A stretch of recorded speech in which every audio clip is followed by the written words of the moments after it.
নমস্কাৰ বন্ধু বান্ধৱীসকল, এই মুহূৰ্তত আপোনালোকলৈ লৈ আহিছোঁ এক গুৰুত্বপূৰ্ণ খবৰ। অৰুণোদয় আঁচনিৰ হিতাধিকাৰীসকলৰ বাবে গুৰুত্বপূৰ্ণ এটি খবৰ লৈ আহিছোঁ। বন্ধুসকল, এই খবৰখিনি এই ভিডিঅ'টো প্ৰিপেয়াৰ কৰাৰ আঁৰত আছে আপোনালোকৰ কিছুমান প্ৰশ্ন, যি প্ৰশ্নখিনিৰ উত্তৰখিনি মই এই ভিডিঅ'টোৰ জৰিয়তে দিবলৈ যত্ন কৰিছোঁ। তো বন্ধুসকল, ভিডিঅ'টো থাম্বনেইলটো চাই আপোনালোকে গম পাইছেই চাগে। তো এই তথ্যখিনিৰ ওপৰত আপোনালোকক কিছু তথ্য মই জনাবলৈ এই ভিডিঅ'টো খুব সংক্ষেপে আপোনালোকক প্ৰিপেয়াৰ কৰি দিবলৈ যত্ন কৰিম। মূল ভিডিঅ'টোলৈ যোৱাৰ আগতে আপোনালোকক জনাম যে অৰুণোদয় আঁচনি সংক্ৰান্তত লগতে চৰকাৰী বেচৰকাৰী যিকোনো আঁচনি সংক্ৰান্তৰ নিয়মীয়া খবৰবোৰ আপুনি লাভ কৰিবলৈ চেনেলটোলৈ যদি আপুনি নতুন আহিছে চেনেলটো ছাবস্ক্ৰাইব কৰি ৰাখিব। লগতে ভিডিঅ'টো যদি ফেচবুকত চাইছে পেজটো যদি ফ'ল' দিব, ভিডিঅ'টো লাইক কৰি বন্ধু বান্ধৱীলৈ শ্বেয়াৰ কৰি দিব। বন্ধুসকল, অৰুণোদয়ৰ পূৰ্বৰ হিতাধিকাৰীয়ে চলিত মাহত 1250 টকা তেওঁলোকৰ বেংক একাউণ্টত পূৰ্বৰ দৰে লাভ কৰিবনে?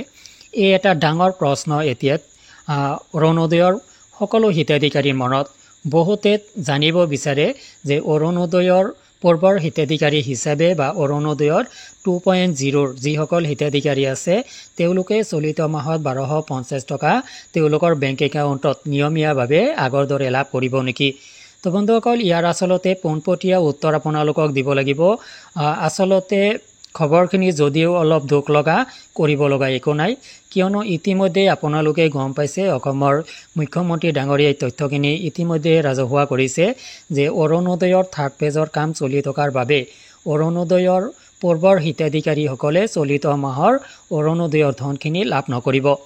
তো বন্ধুসকল, ইয়াৰ পৰা স্পষ্ট ঘোষণা আপোনালোকে লাভ কৰিছে যে অৰুণোদয়ৰ পূৰ্বৰ হিতাধিকাৰী হিচাপে আপুনি চলিত মাহত 1250 টকা লাভৰ পৰা বঞ্চিত হ'ব, কিয়নো অৰুণোদয়ৰ থাৰ্ড পেজৰ কাম ইতিমধ্যে চলি আছে। এই সংক্ৰান্তত আপোনালোকক আগতেও সজাগ কৰা হৈছিলে যে অৰুণোদয়ৰ থাৰ্ড পেজৰ কাম যেতিয়াই আৰম্ভ হ'ব, যেতিয়াই ভেৰিফিকেশ্যন চলিব, তেতিয়াই কিন্তু অৰুণোদয়ৰ পূৰ্বৰ হিতাধিকাৰীসকলে কিছুদিনৰ বাবে অৰুণোদয়ৰ ধন পোৱাৰ পৰা বঞ্চিত হ'ব পাৰে। আৰু এনেকুৱাভাৱেই ঘোষণাখিনি কৰা হ'ল যে চলিত মাহত অৰুণোদয় আঁচনিৰ ধনখিনি অৰুণোদয়ৰ পূৰ্বৰ হিতাধিকাৰী হিচাপে আপুনি লাভ নকৰিব। অৰ্থাৎ পূৰ্বতে আপুনি যেনেকৈ 10 তাৰিখত বা 10 তাৰিখৰ পৰা 14 তাৰিখৰ ভিতৰত অৰুণোদয় আঁচনিৰ ধনখিনি লাভ কৰিছিলে, চলিত মাহত অৰ্থাৎ আপুনি এই আগষ্ট মাহৰ ধনখিনি আপোনাৰ বেংক একাউণ্টত লাভ নকৰিব। তো এইখিনিতে যদিও আপোনাৰ বাবে খবৰখিনি দুখৰ খবৰ, কিন্তু জনাবই লাগিব আপোনাক যিখিনি তথ্য ইতিমধ্যে মুখ্যমন্ত্ৰী ডাঙৰীয়াই ৰাজহুৱা কৰিছে, তথ্যখিনিৰ ভিত্তিত মই তথ্যখিনি আপোনালোকক জনাইছোঁ যে পূৰ্বৰ হিতাধিকাৰী হিচাপে আপুনি এই ধনখিনি চলিত মাহত লাভ নকৰিব। কিন্তু এইটোৱে নুবুজাব যে আপুনি অৰুণোদয় আঁচনিৰ পৰা বাদ পৰি গৈছে, অৰুণোদয়ৰ ধনখিনি আপুনি আৰু লাভ নকৰিব।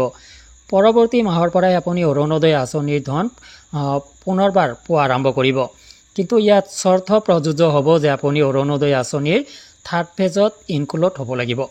থাৰ্ড পেজত যদি ইনক্লুড হ'ব নোৱাৰে, তেতিয়াহ'লে আপুনি অৰুণোদয় আঁচনিৰ ধনখিনি কেতিয়াও আৰু লাভ নকৰিব। যদি ইনক্লুড হ'ব পাৰে, তেতিয়াহ'লে আপুনি অৰুণোদয় আঁচনিৰ ধনখিনি লাভ কৰিব। তো যিকেই নহওক, অৰুণোদয় আঁচনিৰ থাৰ্ড পেজৰ কাম অচিৰেই যিমান দূৰ সম্ভৱ এই সপ্তাহৰ ভিতৰতে আৰম্ভ হ'ব পাৰে। আপুনি এই সংক্ৰান্তত এবাৰ্ট হৈ থাকক, সচেতন হৈ থাকক আৰু এই প্ৰক্ৰিয়াসমূহ আপুনি সমাপন কৰক। আপুনি অৰুণোদয় আঁচনিৰ ধন পুনৰ লাভ কৰি থাকিব।